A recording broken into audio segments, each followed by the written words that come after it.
నమస్తే. బంగ్లాదేశ్ ప్రధాని షేక్ హసీనా పారిపోయిందా? భారతదేశం ఆశ్రయం ఇచ్చిందా?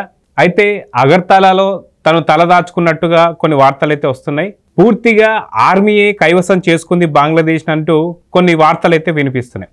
మొత్తానికి ఈ అంశంపై బంగ్లాదేశ్లో ఏం జరుగుతుంది, బంగ్లాదేశ్లో యుద్ధ వాతావరణం ఎందుకు నెలకొనింది, భారతీయులందరూ కూడా తగు జాగ్రత్తలు తీసుకోవాలని చెప్పేసి అయితే భారతదేశం ఎందుకు చెప్తుంది, వీటన్నిటిపైన మనతో పాటు మాట్లాడడానికి సీనియర్ జర్నలిస్ట్ డివి శ్రీనివాస్ గారు ఉన్నారు.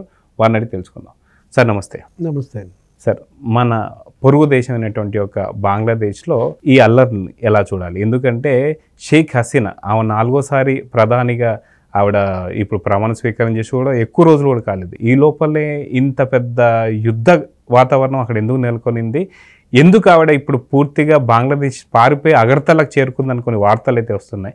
సో ఎందుకు ఇదంతా జరుగుతుందంటే దీన్ని ఎలా చూడాలంటారు? అక్కడ షేక్ హసీనా పరార్, ఇక్కడ జగన్ పరార్, అక్కడ రాజపక్సే పరార్, శ్రీలంక.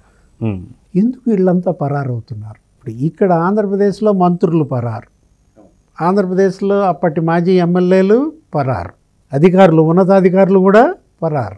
ఇలా అప్పుడు షేక్ హసీనా ఇవాళ అక్కడి నుంచి పారిపోయి ఇక్కడికి వచ్చారంటే బంగ్లాదేశ్లో ఇవాళ హింస ఇంత పెద్ద ఎత్తున చెలరేగిందంటే, తిరుగుబాటు వచ్చిందంటే, ఎప్పుడు తిరుగుబాటు వస్తుంది? ఇదొక విప్లవం. ఎప్పుడు వస్తుంది? ఉన్న వ్యవస్థ భరించరానిదైతే విప్లవాలు సంభవిస్తాయి. విప్లవాలు అనేది కాంటేజియస్, అదొక అంటువ్యాధి, పాకుద్ది. ఇప్పుడు శ్రీలంకలో విప్లవం, రాజపక్సే పారిపోయాడు, అక్కడ జనం తిరగబడ్డారు, పార్లమెంట్ అధ్యక్షుడు ఆయన్నే తరిమి కొట్టిన పరిస్థితుల్లో అక్కడ తగలబెట్టారు, ఎంపీలను పారిపోయారు, పార్లమెంట్ హౌస్ మీదే పడ్డ పరిస్థితుల్లో చూసాము అక్కడ తిరుగుబాటు ఏ తీవ్ర స్థాయిలో జరిగిందో. అప్పుడు కూడా అనేవాళ్ళు ఇక్కడ తెలుగుదేశం పార్టీ నాయకులు యనమల రామకృష్ణుడు, చంద్రబాబు నాయుడు ఇక్కడ ఏమని తిట్టేవాళ్ళు, పవన్ కళ్యాణ్, వీళ్ళంతా కూడా ఏపీకి కూడా అదే గతి రాజపక్సే పట్టిన గతే జగన్కు పట్టుద్ది అని. ఇప్పుడు ఇవాళ హసీనా వంతు, ఎందుకు ఆమె పారిపోయే పరిస్థితి వచ్చింది? బంగ్లాదేశ్ వదిలేసి రావాల్సిన పరిస్థితి, అక్కడ అశాంతి, 5 ఏళ్ల పరిపాలనలో ఆమె పట్ల తిరుగుబాటు, వ్యతిరేకత, ప్రజాపాలన చెయ్యని పాలకులకు పడే శిక్ష ఇదే. ఎప్పుడైతే వాళ్ళ ఆకాంక్షలకు అనుగుణంగా మీ పరిపాలన లేదో, మీరు ఇచ్చిన హామీలు నెరవేర్చలేదో, తిరుగుబాటు వచ్చేస్తుంది. చెప్పాం కదా, ఏది ఉన్న వ్యవస్థ భరించరానిదైనప్పుడు ఇక ఏం చేస్తారు? పిల్లిని కూడా నీకు గదిలో వేసి కొడితే తిరగబడుద్దాయా, పులి అయిపోద్ది. ఇవాళ ప్రజలే పులులు ఎందుకయ్యారు?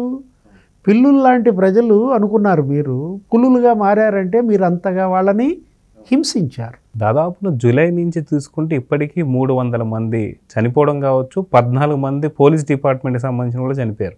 సో ఇంతటి మారణకాండ జరుగుతున్నటువంటి టైంలో భారతదేశంలో ఉండే భారతీయులు ఎవరైతే ఉన్నారో బంగ్లాదేశ్లో, వాళ్ళు కూడా తగు జాగ్రత్తలు తీసుకోవాలి. ఢాకాకి వెళ్ళే భారతీయులందరినీ కూడా ఆపేశారు. సో పూర్తిగా యుద్ధ వాతావరణం నెలకొనింది అని చెప్పి అనుకోవచ్చు అంటారు అక్కడ. అంతే కదా, అది కాదు. ఇప్పుడు 2 దేశాల మధ్య సరిహద్దు, ఇవాళ ఏమిటి అక్కడ ఉండలేరు, మళ్ళా గాంధీ సీకులు ఇక ఫ్లడ్ అవుతారు, వాళ్ళకి మనం మళ్ళా పునరావాసం కల్పించడం బ్రహ్మ ప్రళయం అవుతుంది. ఇప్పటికే అనేక యుద్ధాల్లో తరలి వచ్చిన వాళ్ళకి పునరావాసం కల్పించడం పెద్ద సమస్య అయింది. మనం మొన్న చూసాం, దానికోసమే మళ్ళీ ఉమ్మడి పౌర స్మృతి గిల్లులు తెచ్చిన పరిస్థితి. ఇవాళ బంగ్లాదేశ్లో ఈ అస్థిరత్వం స్వయంకృతం, చేతులారా చేసుకున్నదే అన్నమాట. నీకు నేల విడిచి సాము చేస్తే వచ్చే దుష్ఫలితాలు ఇవే. నేను ప్యాలెస్ల్లో ఉంటాను, నా చుట్టూ కోట నిర్మించుకుంటాను, జనం కలవను, జనంతో తిరగను అంటే ఇది రాజరికం కాదు, ఇది ప్రజాస్వామ్యం అన్నమాట. ప్రజల్లో ఉండాలా, ప్రజల్లో తిరగాల, ప్రజలు కోరింది చెయ్యాలి, మీరు చెప్పింది చెయ్యాలి, ఇచ్చిన మాట నిలబెట్టుకోవాలి. ఇవాళ అశాంతి యువతలో రగులుతోంది. ఎందుకంటే వర్క్ ఫోర్స్ వాళ్ళే, పెద్ద ఎత్తున యువతరం ఇవాళ వచ్చిన నేపథ్యంలో వాళ్ళకి ఉపాధి కల్పించడం అనేది భగీరథ ప్రయత్నం చేయాలి. యువత ఇవాళ చదువుకున్న యువత మరి ఉపాధి లేక వక్ర మార్గం పడుతున్నారు. ఏది అరాచక శక్తులతో కలుస్తున్నారు, తిరగబడుతున్నారు, డ్రగ్స్, గంజాయి, యువత నిర్వీర్యం అవుతోంది. ఇలాంటి పరిస్థితుల్లో మీరు మేల్కోవాలి పాలకులు. ఏ తప్పిదాలు అక్కడ శ్రీలంకలో రాజపక్సే చేసిన తప్పిదాలు, బంగ్లాదేశ్లో హసీనా చేసిన తప్పిదాలు, జగన్మోహన్ రెడ్డి ఆంధ్రప్రదేశ్లో సేమ్ మిస్టేక్స్, బ్లండర్స్ అన్నమాట వీళ్ళు చేసింది. ఏంటి, వాళ్ళు జనం వదిలేశారు, జనాన్ని నిర్లక్ష్యం చేశారు. మేము ఒక హోదాకు వచ్చాం, ఇంకా మేము మా కుటుంబం విలాస జీవితం వీటికే పరిమితమైన పరిస్థితుల్లో ఏం జరుగుద్ది? ఆంధ్రప్రదేశ్ ప్రజలు ఇంకా మంచోళ్ళు. ఇప్పుడు జగన్మోహన్ రెడ్డి కూడా పరారయ్యాడంటే కారణం అదే. నిశ్శబ్ద విప్లవం మొన్న చూసాం. ప్రజా తీర్పు ద్వారా ఎన్నికలలో బాధితులంతా, జగన్ బాధితులంతా ఏకమయ్యారు. తెలుగుదేశం, జనసేన, బీజేపీ కూటమిని ఇవాళ నెత్తిన పెట్టుకున్నారు. 151 సీట్లతో గెలిపించిన వాళ్ళే జగన్ని 11 సీట్లకు నేలకేసి కొట్టారు. 50 రోజుల్లో ఎవరన్నా ఉన్నారా ఇక్కడ? మాజీ మంత్రులంతా పరారు, మాజీ ఎమ్మెల్యేలంతా పరారు. కొడాలి నాని ఎక్కడ, ఆర్కే రోజా ఎక్కడ, ఉషశ్రీ చరణ్ ఎక్కడ, ధర్మాన బ్రదర్స్ ఉన్నారా? గుడివాడ అమర్నాథ్ అసలు స్క్రీన్ మీద కనపడుతున్నాడా? ఇంతకుముందు చెలరేగిపోయారు. 60 రోజుల క్రితం సినిమాకి ఇప్పుడు సినిమాకి ఎంత తేడా? వీళ్ళే కాదు, అధికారులు కూడా పరారయ్యారు కదా. ఎక్కడున్నాడు వెంకటరెడ్డి, మైనింగ్ పూర్వ డైరెక్టర్ వెంకటరెడ్డి పత్తా లేకుండా పోయాడు 50 రోజులుగా. అసలు ఆయన ఎక్కడున్నాడో తెలియదు, ఫోనులు లేవు, స్విచ్ ఆఫ్. వాసుదేవరెడ్డి ఎవరు? ఆ మద్యం బేవరేజెస్ కార్పొరేషన్ వాసుదేవరెడ్డి ఎక్కడున్నాడు? పత్తా లేకుండా పోయిన పరిస్థితి. అంటే ఏంటి?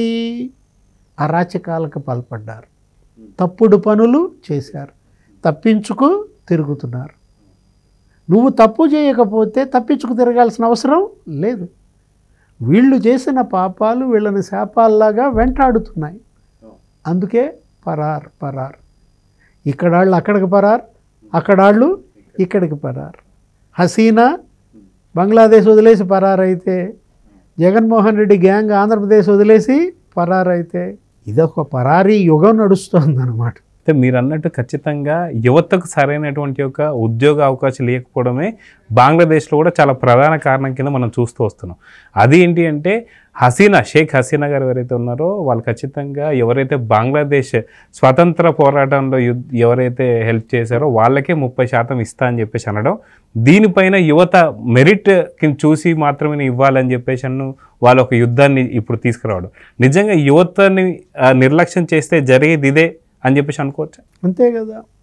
ఏది కర్ణాటకలో మనం చూసాం, సిద్ధరామయ్య ఏం చేశాడు? 100% మా లోకల్స్కే ఇవ్వాలి ఉద్యోగాలు అన్నారు. పారిశ్రామికవేత్తలంతా తిరగబడ్డారు.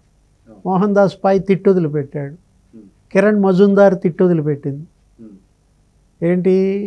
మెరిట్ ఎక్కడుంటే మెరిట్కి ఇస్తాం, కానీ లోకల్కి ఇస్తాం, స్థానికులకి ప్రోత్సహిస్తాం. కానీ మీరు స్కిల్డ్ లేబర్ మాకు దొరకద్దా? అన్స్కిల్డ్ లేబర్ ఎంత % తీసుకోవాలో అంత తీసుకుంటాం, వాళ్ళ నైపుణ్యాలు పెంచుతాం, ఇద్దరిని కలిపి పని చేపిస్తాం, అటు స్కిల్డ్ అన్స్కిల్డ్. వెంటనే ఏం జరిగింది? సిద్ధరామయ్య దెబ్బకి ఆ నాస్కామ్ ప్రతినిధులు వచ్చి నారా లోకేష్తో కలిశారు. ఇప్పుడు ఏంటి? మొత్తం సాఫ్ట్వేర్ కంపెనీలన్నీ ఆంధ్రప్రదేశ్కి వచ్చే పరిస్థితి.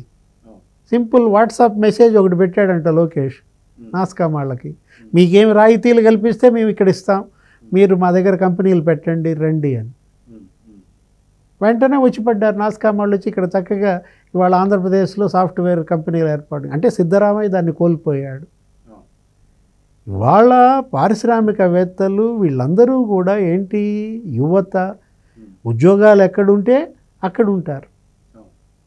యువతని నిర్లక్ష్యం చేస్తే జరిగే దుష్ఫలితాలే ఇవన్నీ కూడా. సో చూద్దాం సార్, ఖచ్చితంగా బంగ్లాదేశ్లో జరిగినటువంటి ఒక పరిస్థితి ఏపీలో రాకముందే ప్రభుత్వం మారింది కాబట్టి సరిపోయింది, కానీ లేదంటే అలాంటి పరిస్థితులే ఇక్కడ కూడా చూడాల్సి వచ్చేది. సో చూద్దాం సార్. నమస్తే. నమస్తే.